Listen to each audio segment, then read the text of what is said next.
Buckingham Palace, so let's tell you about Palace. Rolling straight to the ceiling, crowns and crystals, top like journeys, dishing out malice. Hold up, South London's grandest, far from bandits. Anything earning for a goal of elevation, just passing the team over here might finish out. Bright future we can't vanish. It's E2's finally day that says us. Rev up the engines, no more reverse reactions. Thank us, bands on stream. Share up the team, support the dream team when Eagles fly, make noise and scheme. Dare to dream or dream to dare, taking a step to become supreme.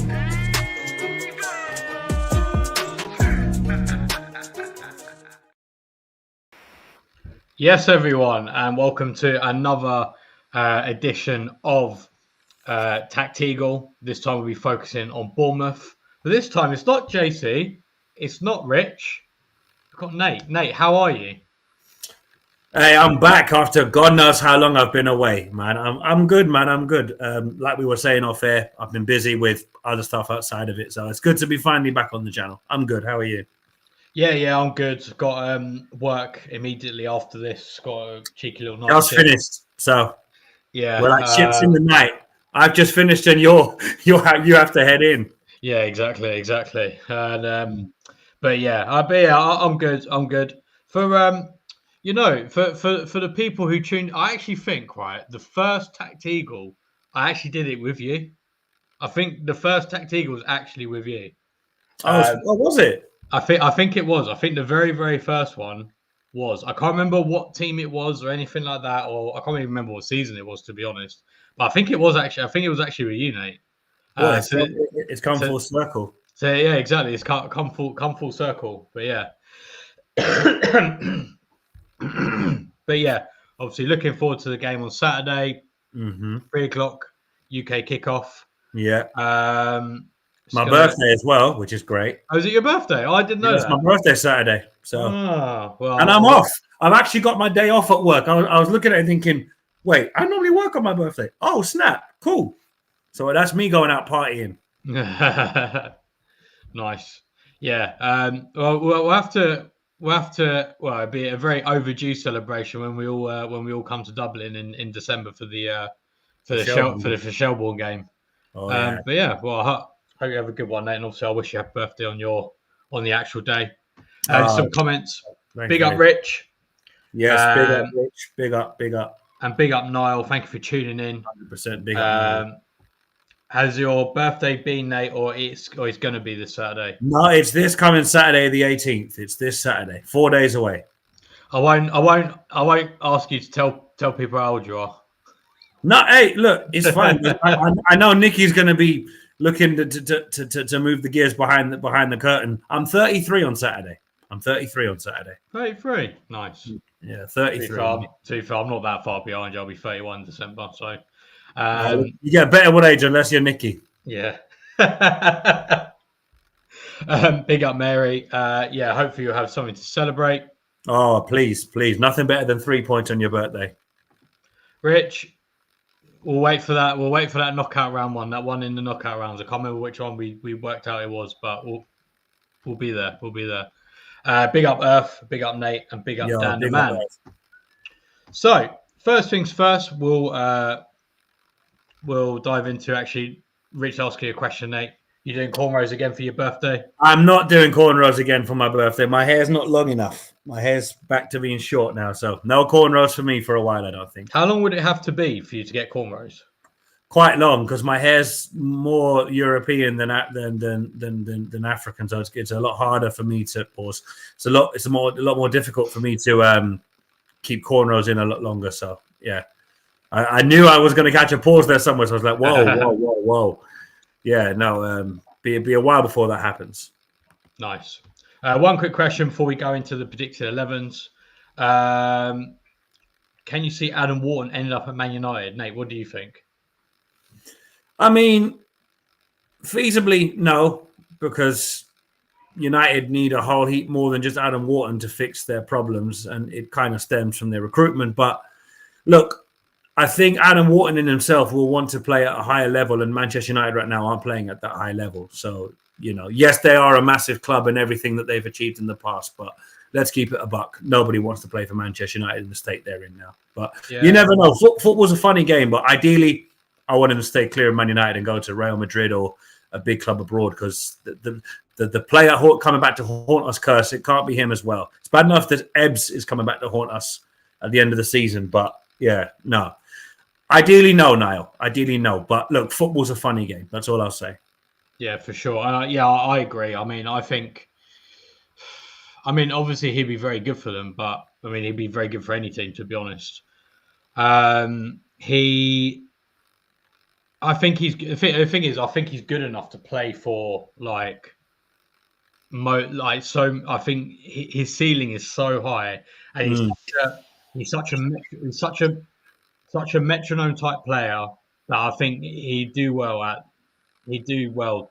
a lot of clubs. And I think Man United, realistically, if you're piling all those clubs together, I agree, Man United are probably somewhere near the bottom. Yeah. Right. Anyway, let's have a look at how we think these are going to line up. I haven't double checked which one's which, so if I do the wrong intro, I'm sorry.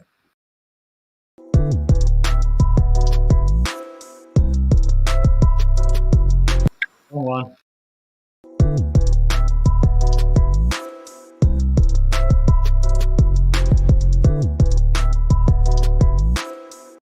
Right, second time lucky. At least this time I know where the attack one is, so that's okay. Right, first things first. We will go through the injuries of the teams. So for Crystal Palace at the moment, the only injuries according to PremierInjuries.com. Sheikh Doucouré, obviously a long-term injury, not due back apparently according to this until November, but I think it's probably delayed a little bit. Chadi Riyad as well, another long-term one, obviously. Apparently he's meant to be back sometime this month. I know he's been training. I know he's been training light stuff, I think. I don't think he's in like proper training, but he's getting there. And also Caleb Porha, lower back injury, no return date for him. And then on to Bournemouth, or AFC Bournemouth, as they're actually known. They've only got 2 injuries. Adam Smith, thigh injury, to be fair. Would he start? Probably not.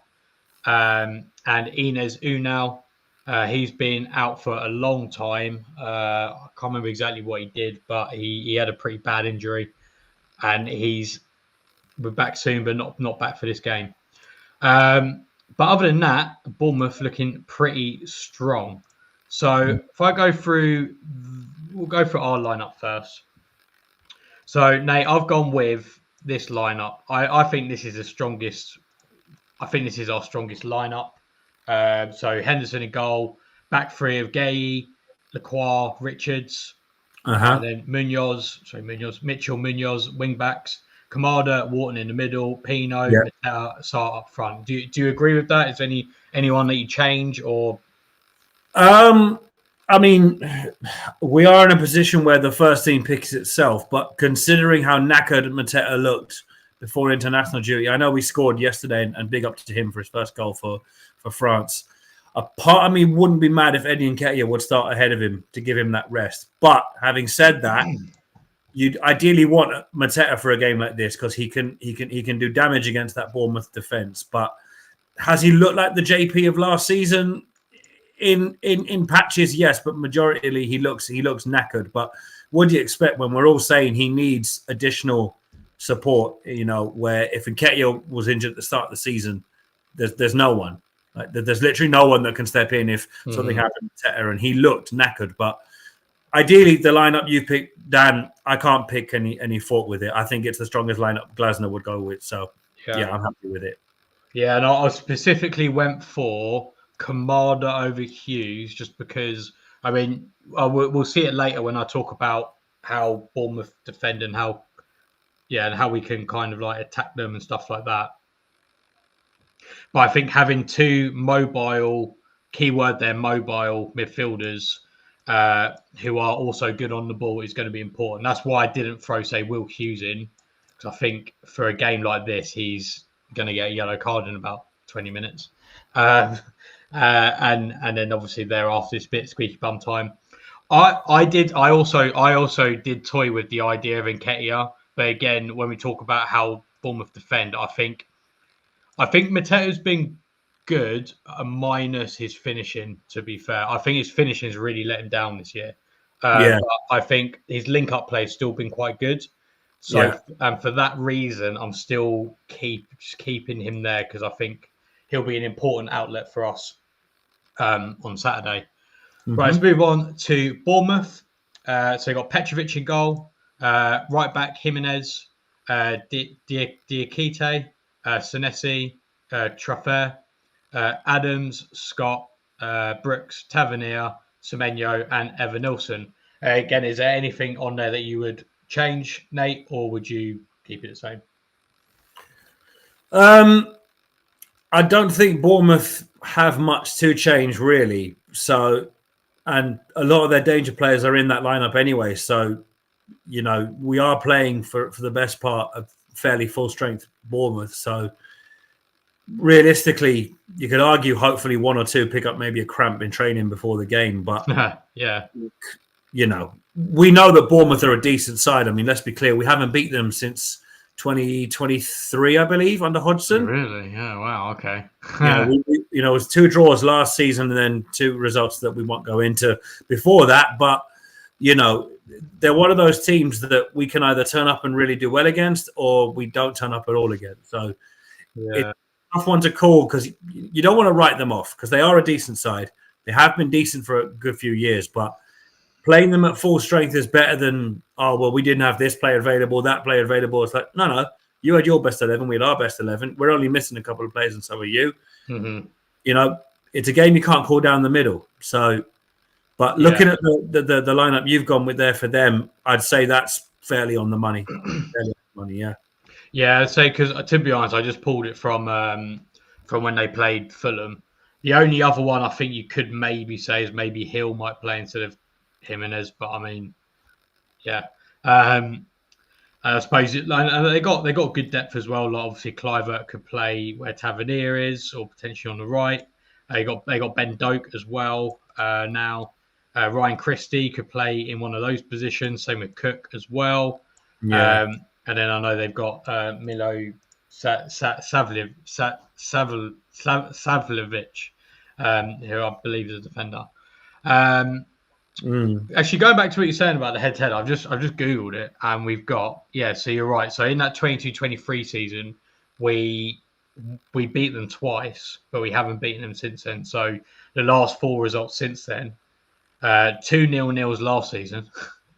To be honest, I remember that first 0. I think it was the first 0-0. How we drew that 0-0, I don't know, because they rinsed us.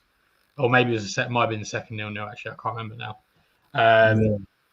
But and then they beat us home and away in the season before that. But so this is the teams that we would be expecting to come out and play. Mm-hmm. Now, Nate, it's time for you to shine. Actually, let me do some comments first, and then we'll you can do your bit, and I'll do the right video this time. Let's just do some comments first. What is it with your best players and going to teams like Man United and Arsenal? I think it's part of the model, to be honest, as well. Like we're looking to buy players and sell them on, so I think you're inevitably going to get those kind of links. And obviously, like a lot of them, that's all they are. They're just links. They're not much more than that. But do you know what? It says an awful lot that our recruitment is gaining their attention because they're looking at us and thinking, why aren't we doing what Palace are doing? Like when you're seeing Man United fans talk about 60 million for Wharton, you're saying to yourself, that would have worked 10 years ago. But now that you wanted Baleba for the best part of 100 odd million and Rice went for 105, Caicedo went for 115 and all of this, 60 million. That might get you Romain Esse. It ain't getting you Adam Wharton. And I'm not even saying Esse is a 50 million player. But you see what I'm saying? The model of buying the so-called lesser clubs' best players for less money than they should be, that's dead and gone. That doesn't work anymore. Because we've every right to go, no, play what we want or do one. So As Rich says, we're used to it because we had this with Wan-Bissaka, we've had it with Zaha, we've had it with Elise, with Eze. We're just used to it, you know. And even when Decore was absolutely ripping it up, I had Liverpool fans say, but you'd take 40 million. No, I really wouldn't. That's only 12 million more than what we paid for him. Give or take. Yeah. No, Like, you want our best players, pay the money we want, because they scammed us on Benteke. So I want revenge. Because one good season with Palace doesn't justify a club record signing. But look, I'm going too far down that rabbit hole, so let me pull it back. But yeah. So yeah, I mean, to be honest, I agree with all that. And actually, I think it's a good thing that these players are being linked to these kind of teams, because it shows these players that we are trying to buy these young players, that there are pathways into your national team or into a team that's playing like, well, maybe not Man United, but like Champions League football and stuff like that. And I think all in all, I think it's good. Big up Durfez. Bournemouth should be good. Should we expect an attacking side we can counter really well? You will find out. And Rich saying he would counter against them. In short, I agree. But we will talk about that later. Eze is a massive loss, definitely. Man U are a downgrade. Yeah, I think at the moment, I certainly think they are. When people were saying about Glasner going to Man U, I just don't see why he would do it personally. But put it this way. For Glasner going to United, Dan, it's a guaranteed paycheck, because he'll get sacked because he's not the guy. We're not playing the United way. They've done this ever since Ferguson left. It was Moyes, Van Gaal, etc., etc., etc. Now it's Amorim. He's getting pelters.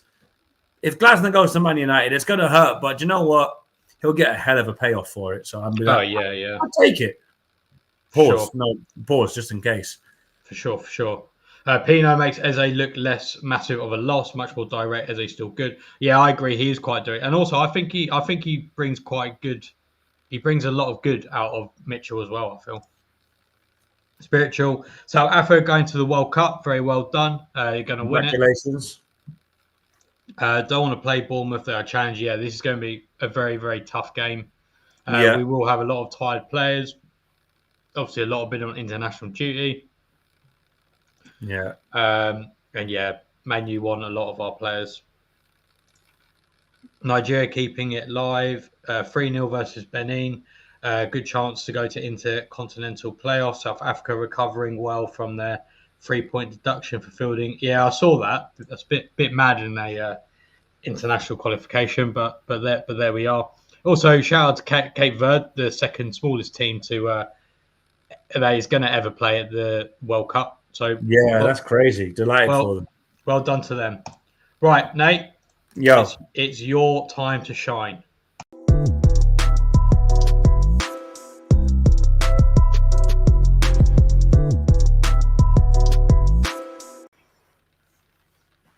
Oh, hang on. Sorry, 1 sec. So looking at Bournemouth's attack, their top scorer is Antoine Semenyo. He's got 6 goals in 7 games this season, so he is very much their danger man. But having said that, they're not solely reliant on him. They do have players that can affect the game in transition from defence to attack. So on the counter, Evan Nielsen, Justin Cliver, David Brooks. There's a lot of players in that Bournemouth team that can affect our positional play defensively. So we have to be switched on for when Bournemouth are in possession. You can't gift them so much as 5 yards of space, because they can hurt you where it matters. The only thing that works against Bournemouth is that their style of play relies heavily on press and counter with a well-timed build-up and minimal waste of time on the ball. If we catch them trying to make too overcomplicated a pass, we can hit the transition and hit the switch, and we can use the pace of Ismail Assar, Yeremy Pino to our advantage, and ideally get Mateta into those dangerous areas where he can really, bully Bournemouth's centre-backs. In terms of how many goals they've scored and conceded in the league, they've scored 11 and conceded 8. They've scored 2 more goals than Palace, conceded 3 more than Palace. So defensively, they don't give many goals away, but they are gettable. They're not completely rock solid at the back. And as I mentioned, some of their other dangerous players to pay attention to, not just Antoine Semenyo, would be Justin Cliver, Marco Senesi, Tavernier, Evan Nielsen, and David Brooks. All of these players have the ability to affect the game, both in and out of possession and in and out of transition from defence to attack. And when I looked at Semenyo's XG average, and I don't mean to take Statman Dan's job here, his XG average is actually 3.59, so he's fairly clinical in front of goal. So, you don't want to be gifting him too much space in front of goal. So you'd want to think that Richards, Lacroix, and Mark, and obviously Mitchell and Munoz will be fairly close to him in trying to keep him away from Dean Henderson's goal. As we mentioned earlier, both games last season ended in 0-0 draws, and we haven't beaten Bournemouth since the 2022-23 season, winning both games 2-0, as we mentioned at the top of the show. So, as I said, folks, I didn't want to ramble on till the cows come home and have you all bored to death with meaningless stats. But as I said there, Semenyo is clearly their danger player with 6 goals in 7 games. They rely heavily on a press and counter style of attack with well-timed build-up and minimal waste of time on the ball. I've already mentioned how many they've scored and conceded. And obviously, we know that the likes of Kluivert, Senesi, and Tavernier and Evan Nielsen, to name 4, are players to watch out for. And David Brooks as well. He's obviously a player that, if given his time, he can affect games massively. So that's kind of the condensed version of the notes I had, because I would have been talking for way longer if I hadn't actually condensed it. So yeah, that's the best I have there for the attack. So how would you say would be a good way to defend against them? So if they're really coming at us, how would you, if you were the manager, how would you set us up? Arguably, you'd want Wharton and Kamada to kind of offer that extra bit of support to the back three, just so that instead of they have to deal with it themselves, you have got players there that can affect play. Because Kluivert, Evan Nielsen, they've got pace. David Brooks has got pace, so they're going to run at Richards, at Lacroix, at Gay. All of these defenders are very quick on the ball, but you'd want to have that extra option to cover any pockets of space that Bournemouth are trying to exploit. So the likes of Wharton and Kamada dropping back, Mitchell and Munoz tucking in as well. That can create an effective wall around any space that Bournemouth are looking to exploit. Now, whether Glasner can see this or not, and obviously they'll be working on this in training, but you'd like to think that in the event that Bournemouth do get the freedom of Selhurst Park, which they shouldn't, but let's be clear, if there's one thing that Palace are good at, it's making teams look like prime AC Milan when they choose. You'd want players to be coming back a couple of extra 10 yards or so to keep Bournemouth at bay, because they are a dangerous side. They're up where they are in the table for a reason. It's not the Bournemouth of a few years ago where it was all give it to Jermaine Defoe and hope he can, run back the clock 10 years. This is a very good Bournemouth team that, if we're not careful, they could really, really hurt us. And bear in mind, we're licking our wounds from the Everton game. Nice, yeah. And I think because it seems to be like how would they go from, because when I was watching the games, I noticed that when they went from say goalkeeper to front, they don't really I feel like they're not really like a build-up kind of team. Like I feel like I don't know if you got this, but I feel like their game is so revolved around their high press that a lot of the time they just seem to kick the ball long from like a goal kick or from defense to try and get it into the yes. That's why I said that they time it. They don't look to play out from the back and delay the build up to the point where they're just using possession for possession's sake. They do favour using goal kicks more than anything, but look, they're a tricky side to nail down, really, because they can play the Iraola can play the build it out from the back kind of style, but unless you're embedded into that, you're going to get murdered. That's just one thing that you can't do. So I think they're going to revert to type and rely heavily on goal kicks, because that's what's worked for them to be where they are so far this season. So I would imagine they'll look to exploit goal kicks to their fullest. Mm-hmm. And would you just one more question then? Would you say because they do like to build up on the wings as well and stuff like that and whatever? Would you foresee our right hand side or our left hand side being more of an issue? Well, defensively, you'd argue Mitchell is not the worst, but he's also not the best. So he may have a harder time of it than Munoz does. But having said that, Munoz is very attack-minded. So it kind of depends on which side they decide to target, because there's weaknesses on both flanks with the fullbacks, even though both are very good at what they do. So I'm not going to sit on the fence here and say it's a bit of both. I'd probably say Mitchell will have the harder time, even though he's quite good defensively. You know, attacking wise, he's not the best. I'd still say they'll try and keep him as busy as possible. But Munoz won't exactly have it easy either, because they have got players that can be very dangerous if left unchecked. So it's not going to be easy for either wing back to come up against a team like Bournemouth. So, but if I had to put something down on it, I'd say probably Mitchell. But again, you never know, because if Bournemouth think that there's more joy on Munoz's side, then he's in for a long afternoon. Mm-hmm. All right, nice one. All right, thanks very much, Nate. I'll just go through some. I think there's one more comment. Big up the dog. He says, "Great to see you back, Nate." Sorry, he's late. To be fair, dog, it is a little bit. It is a bit earlier than it's an hour earlier than what we normally do, because I've got to go work in about half an hour. So yeah, sad times. But yeah, we're there. Okay, so let's talk about how Bournemouth defend. And like I was saying, actually, let me play the video.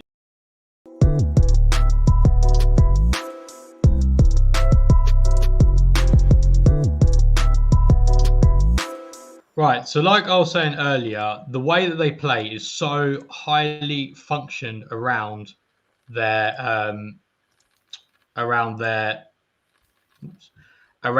press. So they've got a very, very high press, and I'm going to do something a bit naughty here because I realise I've forgotten to edit all the still images. So apologies. I always do this. So first thing I'm going to show you is an example of their high press. Okay, so and this is okay because I see other YouTubers doing this and they don't edit the pictures, so I think we're all right. But anyways, so as you can see here, this is against Wolves, and there's a reason I picked the games against Wolves, Fulham, and Fulham is because they play, well, in those games they played 5 at the back against Bournemouth, so that's why I've gone with this. So there's a bit of that. You get a lot of this. You'll get a lot of like kind of cagey kind of football in this kind of area, like headers here, trying to win those second balls, etc., etc., etc.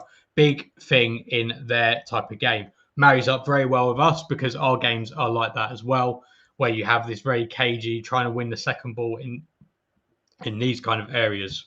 So what happens? So the ball ends up dropping down and is going to eventually go over here to this defender here, and then he's coming to him and he's going to pass it one time down there, right? He's going to pass it down there and to this player. But what I want to show you is the high press, okay? So bearing in mind, this ball's just kind of bounced around here. As soon as this ball is lost, this player is going, okay? Now, you can also see the time on each of these as well. So this is literally 49, 3 seconds later. You know, not even a second later, this player's going to pass the ball. This player's running in, and you can already see these players as well. They're set. They're set on the players they're going to run to. So you see Evan Nilsson is probably going to run to this player over here, I'd imagine. Number 3, Traffert, is going to push up to that player over there. You can see that they are really, really poised for this really high aggressive press. And then again, receives the ball. This player is going to immediately rush in. Extremely, extremely aggressive press. Now, how does this match up to us? So Bournemouth will press in different ways against different teams. Okay, so even though we're also playing 3 or 5 at the back, however you want to call it, how exactly they press against us might ever so slightly differ because they might identify different players that they want to sort of I don't know, maybe use as like a press trigger or something like that. So when you have, say, a team who are playing 3 at the back, they will move. They actually will kind of press in a similar way to how we press. So what I mean by that is they will go the front three will be very narrow, and they will effectively man-to-man press these players. So you've got Brooks and Gay, you've got Evan Nilsson and Lacroix, you've got Richards and Semenyo, and then what they'll then do is they will then defend in a 5 like this, and then so one of the midfielders will drop perhaps, or Truffert will push up, and then they'll go into like a 3. Or also seen it where Semenyo actually drops to a wing back position and Tavernier actually pushes up, and then you've got something more like this. But effectively, they are going fully man for man. Okay. And you're probably thinking already, okay, well, what if, I don't know, let's say we do just bump it long. Let's say we do bump it long to, I don't know, to JP. Their centre backs or whoever it is will be very, very aggressive in trying to win that ball. So they're trying to win it back. And also they'll try and win it in such a way that the ball ends up back in this kind of area.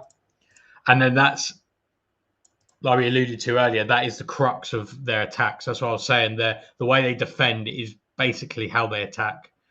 And they'll try and generate turnovers here. And what they'll do, basically what they're trying to do, right, is they're trying to, because really, let's say you got it from a goal kick, let's say, and we do that thing where it's like this, and, you know, we look kind of a little bit more like this, something like that. Well, yeah, so what they'll do is, again, so let's say Brooks will probably be looking to pick up Gay, or even Mitchell. Tavernier will be doing the same on this side, and then Evan Nilsson, his prime objective, like a lot of teams do these days, will be to try and split the field. So what do I mean by that? Let's say, I don't know, Henson's got the ball here, and we're looking at someone else. He's going to pick a side, basically, for their press to then press. So say he goes to that side, he's blocking off the pass from Henderson to Gay. So then you're effectively forcing us to then go down our right-hand side. Could be the other way around. Could be Evan Nilsson goes to that side, and then so on and so forth. I think if they had a choice, I think they would rather split to our right-hand side. The reason why I say that, well, I think it's a difficult one, because I think we're well balanced in that respect, because I think they'll go for our right-hand side just because I think Gay is very press resistant. So I think he's able to get out of those tight spaces, and find a pass. And then on that left-hand side as well, you've also got, okay, Mitchell, maybe not necessarily the best in that sense, but but then you've got Jeremy Pino there, who's, as we've seen, is able to get out of tight spaces. Kamada as well. Basically, these 4, I would say, are better at getting out of those spaces than these 4, basically, right? But then let's say, okay, so let's say they pass it out here. So we've done this, we've done that, blah, blah, blah. This player's coming here. Now, what you'll notice is that they will have specific triggers that then they all go at once. So they're not basically, what I'm saying is they're not the kind of team who are like dogs that will just run after like everything and anything without really thinking about it. There's very much a method to all of this.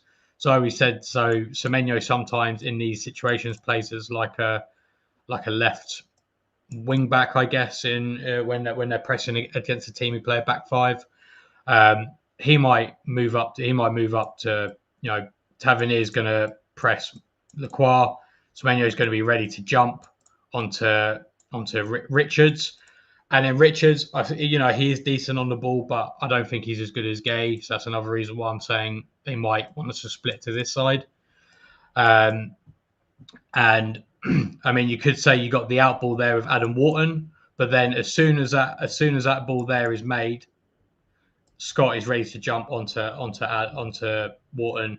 Kamada is ready to jump onto Kamada, and also their centre backs are not afraid to push out of that back line either. So let's say I don't know, let's say, so Pino's dropped here, let's say, right? Diakite is more than happy to jump out of there, and then Jimenez will tuck in, or vice versa. And then you could say, okay, but what about this out ball to Tyrick Mitchell? That is something I'm going to talk about later, but 9 times out of 10, by the time you're able to ping a pass out to that player, they're able to come over and cover. So that's why it's a bit more difficult than that may seem. And especially if you haven't got, say, someone who is able to ping like a very fast, flat ball to the other side, it does become a bit more difficult. And then, yeah, you get Truffert moving up, blah, blah, blah, things like that. So they've gone very much man to man. And then the purpose of this is basically they just want you to hit long passes kind of without really thinking about it into zones where it's difficult for them for us to win, basically. They want us to play those low percentage balls. And then, so then if they don't get a turnover here and then they attack, they will just be able to win the ball here, and then they'll be able to start their win again from this area. And it's the same. Let's say we do manage to push up a little bit. It'll be a similar thing. So you'll have their front three matching our front three.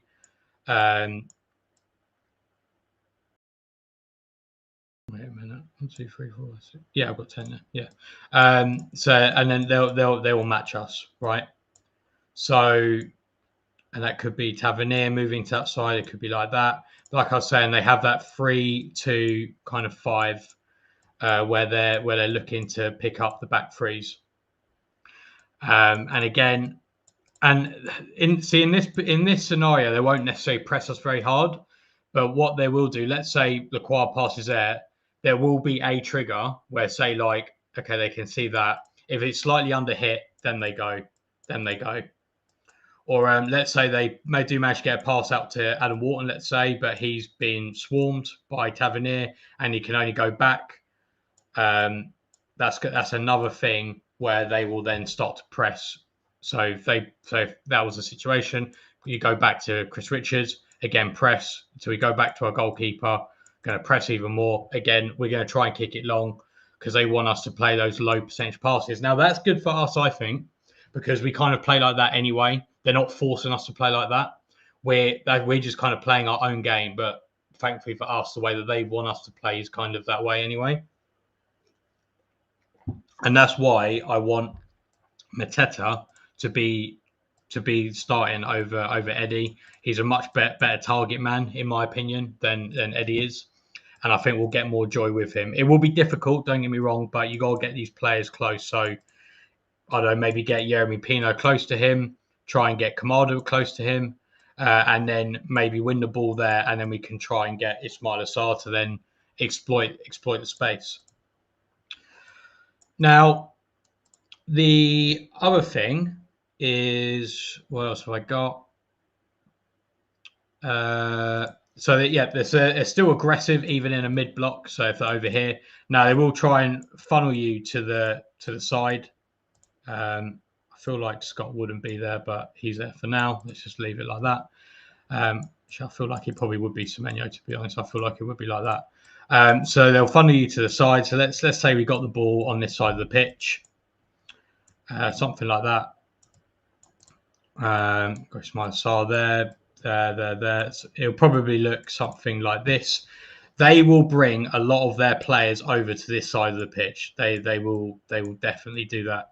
So they'll bring all these players over here. And again, it kind of makes sense with their press, because let's say you've got these 4 players here and you've got those 5, right? So they're defensively, they've got that overload. And again, if you find that out ball, let's say to Pino, you got someone very aggressively going to come out to him. If you do manage to switch it, they're going to be able to come over. And also, it's a very long way to switch. And Munoz isn't going to do that. So they'll force you out to this side, and they're going to try and win that ball very, very aggressively, so on and so forth. And again, they're going to try and do that so then they can then progress down the wing, then to cross it in, and then try and make an opportunity.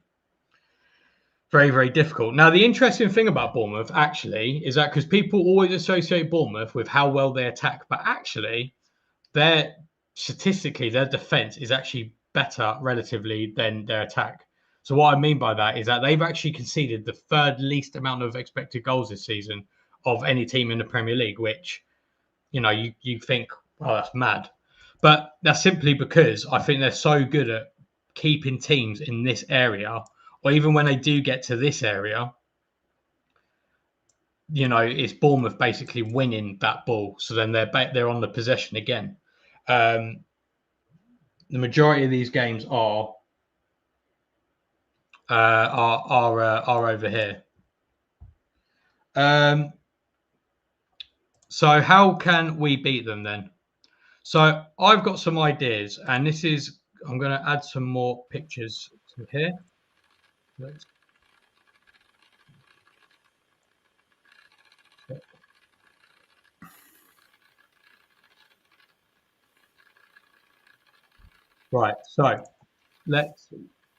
So can we? So what I was saying about how they do like to leave that player on the far side. This is against Fulham. So Fulham win the ball here, and his pass is going to go straight to Alex Iwobi. Now I can't remember who it is on the other side. I think it's Ryan Sessegnon. He's there. Whoa. As long as you're quick about it, you're able to pass that ball out there, and then suddenly you are in a good position. The only thing I will say about Bournemouth is that whilst I think it's probably going to be most effective for us to counter-attack them, they are very good at defending transitions, which is something that was noted last season. And the way they do that is that they basically just have a lot of people in the middle. They're happy to stand you up if you're going sort of like in these areas or like this area on the wings of the pitch. But yeah, on the wings of the pitch, but they will block out this middle here. And then what else can we do? We can also, as long as we are quick. Sorry. So as long as you're quick as well through the middle of the park, then you're able to. I think you're able to play through Bournemouth.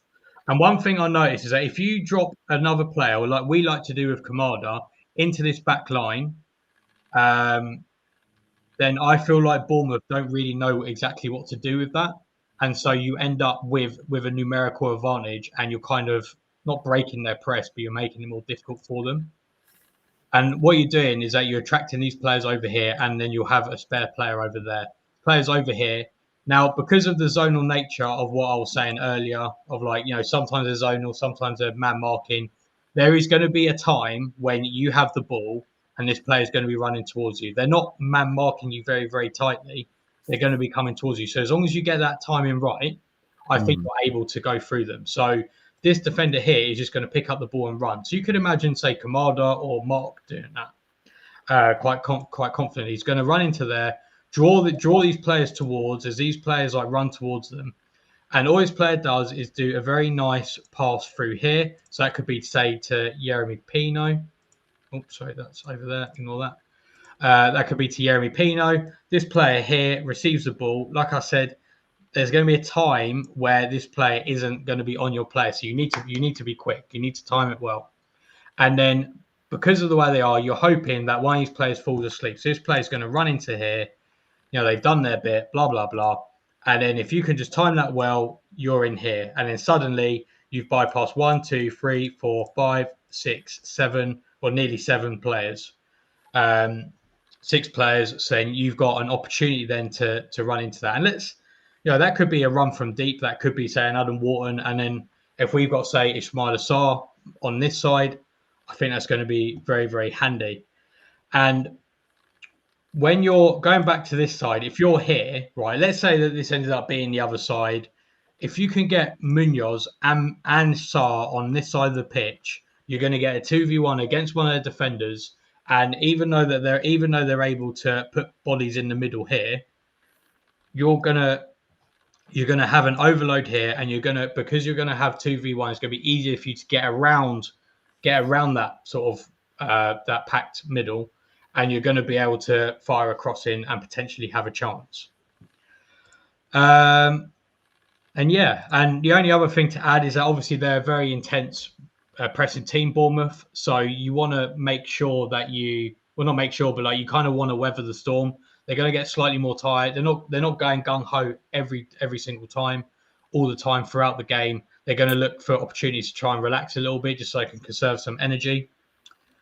And I think these kind of low to mid block areas, when you're in these kind of areas, I think is when to hit them. When you're in these areas, squeaky bum time. But when you're in more like these areas, I think you're going to be a lot better. Finally, there's a reason I haven't shown them in a low block or a mid block. It's because it doesn't really happen that much. A lot of the game is going to be like this. Okay, it's going to be pressing. It's because the teams are pressing, they're not necessarily going to have that defensive shape.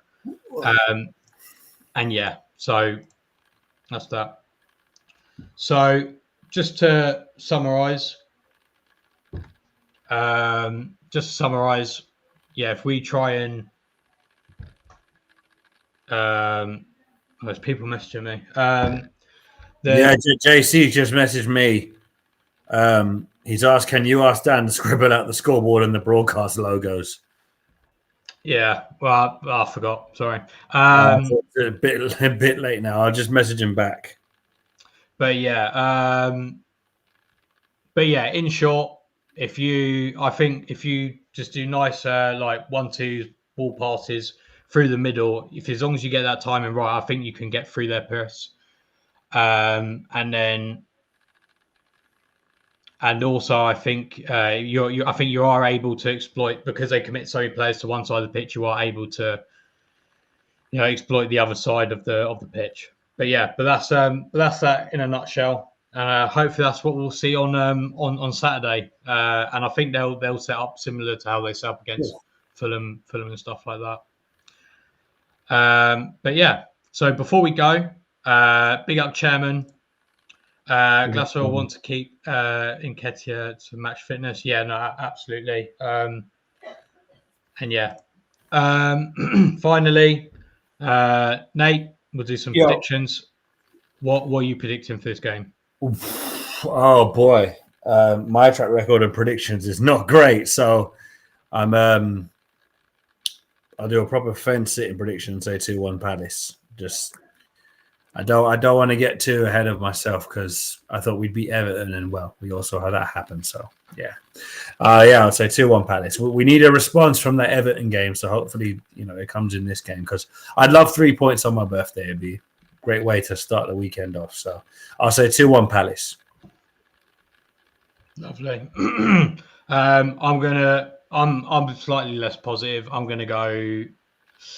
I want to say we'll draw, but I think we're going to lose. I'm going to go 1-1. Reverse psychology, I like it. Going to go 1-1. Going to go 1-1. I like the reverse psychology, Dan. I approve. Anyways, thanks everyone for watching. We appreciate you coming on and giving us your time. So again, thank you very much. And we will, I don't know when, but we will do a preview for this game at some point this week. Then obviously it's a game on Saturday. We'll do like fan cams, etc. And then I think we've got Arsenal the next week. So obviously we'll do all the stuff for that next week. Larnaca and then Arsenal. We've got the Conference League game on the Thursday. Yes, next Thursday. And then Arsenal on the Sunday. So TACT-EAGLE next week. We'll focus on that on Larnaca rather than Arsenal.